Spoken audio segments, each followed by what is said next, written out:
And I just want to say one thing about free speech when it comes to American students. It's a lie in America. There's no such thing as free speech for American students, especially when it comes to Palestine and Israel.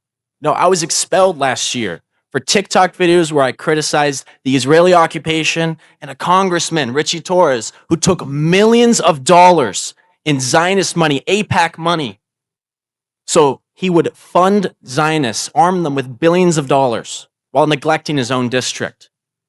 He sent, because I criticized him, he sent a letter threatening to investigate me using federal police forces, the Capitol Police, based on lies. And we had a ruling recently, last month, that in our favor, a preliminary injunction, saying that they violated all my rights. There was no evidence to do any of this. And my story is not unique. I'm just here to tell you that I'm one of thousands of American students, our activists, our bravest, the next generation who will lead my family and my fellow people in the United States, hopefully to a better future, one that doesn't look like this.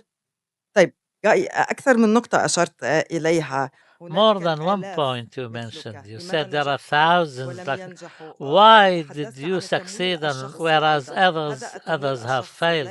You talked about personal or community funding.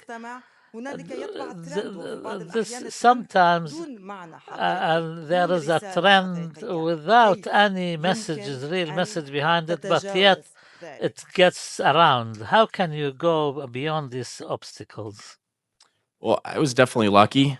I got connected with a very strong community when I attended college, with full knowledge that if I was leaked my attendance, I would be attacked in this way, and they would do everything they can to expel me, to shut me down, to stop my career from progressing.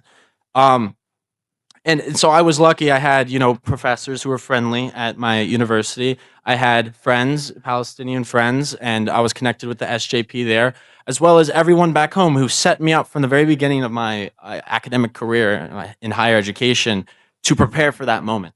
And I was lucky that the ACLU picked up my case, but not everyone is lucky like that. And we need justice for every single one of these students. The most important movements in the United States started on college campuses. That's why Zionists in the state of Israel has set up thousands of organizations on campus to do outreach with students to bring them into Zionism.